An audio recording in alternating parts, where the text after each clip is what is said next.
Okay, tutorial 3 for our modeling the bolt and the nut, and in this one we're hopefully going to join these two things together and using a different joint that we haven't used before, and then we are going to get them to move in relation to one another. So let's go. We have so far two components, one screw, one nut, and we are going to create a joint. So the joint we are going to create, oh, I forgot one thing. Let's just stop right now.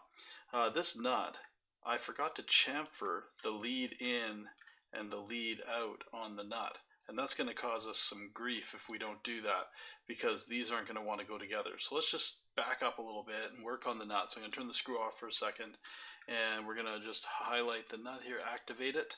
And now the threads is the last thing we did, but that's going to make it difficult for us to chamfer. So I'm going to back up a little bit here.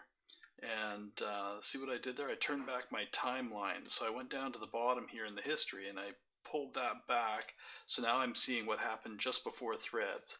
And what I'm going to do is go up here and chamfer right there, and right there. And this will help it start better on the bolt.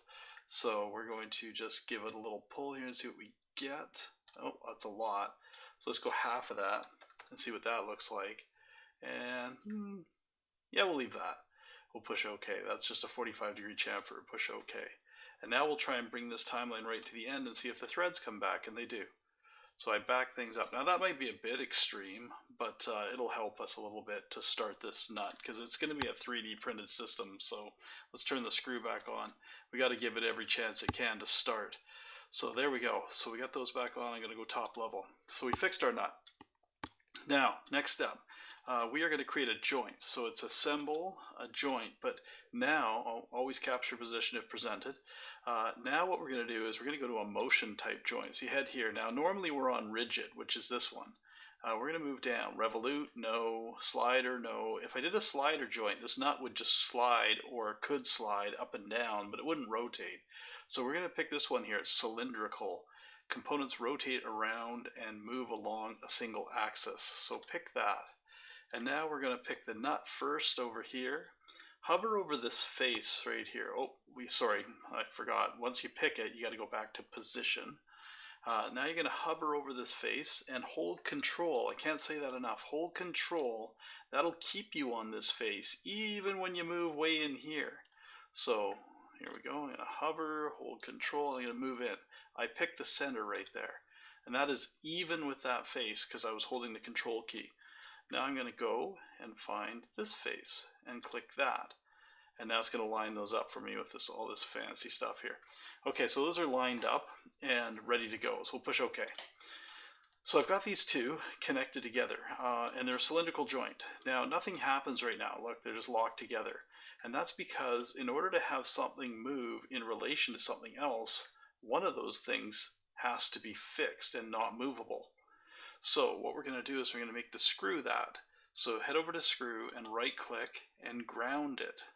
When you ground it, capture position, when you ground it, it can't move anymore. You can't drag it around. It's fixed. And this can now move in relation to that.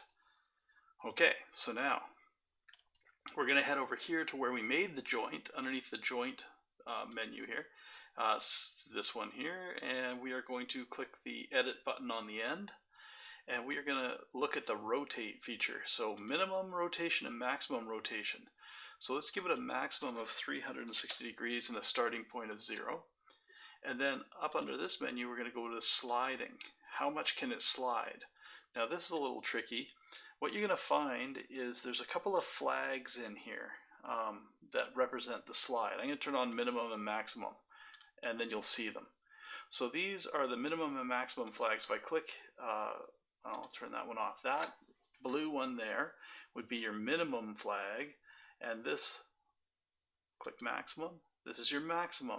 So if I drag this maximum all the way up here and leave the minimum where it was, then what I'm going to get is the distance this can move between.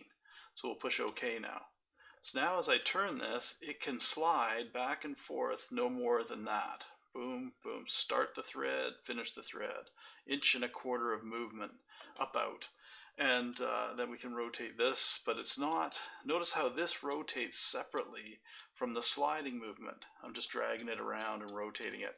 Now we want to link those two together so that as I rotate it, it moves along. I'm pushing it right now. It's not actually doing it itself.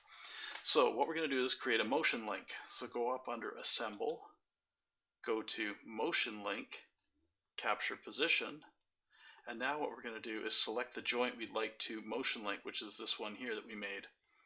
And now it says 0.77 inches is the distance. Well, what does that mean? Well, you link with same joint is what you want here. And when you do that, ooh, it's giving us a preview. That's pretty cool.